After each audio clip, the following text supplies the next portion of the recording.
2 taong panggabi, bituin mga kasama, sinugal aking sarili, mga pangarap tsaka na.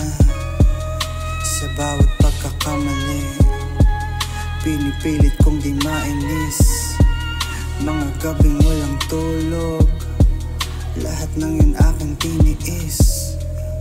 Pag-ibig at karera, lahat ay sinakripisyo.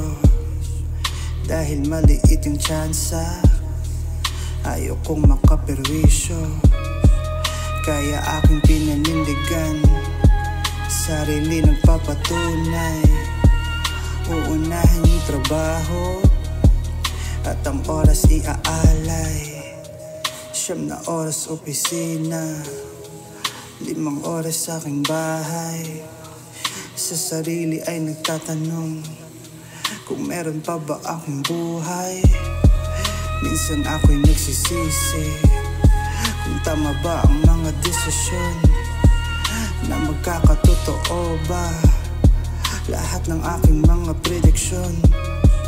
Kahit merong alinlangan, patuloy lang ang dalangin. Pangarap nung ako'y bata, hindi dadalhin ng hangin. Ngunit di pinabayaan ako ng Diyos ng puong may kapal. Siya nagbibigay liwanag, matagal-tagal ko nang dasal. Sa sarili naniwala, nagbigay ng tamang daan. Lumago aking kumpiyansa, naniwala sa kakayahan. Ang pag-asa na aking bitbit, unti-unti nang nagkatotoo. Mga di na isaayos, mga tagumpay na bubuo. Inaral yung sistema, ginamit kaalaman. Kahit anong hirap, tuloy lang sa paglaban.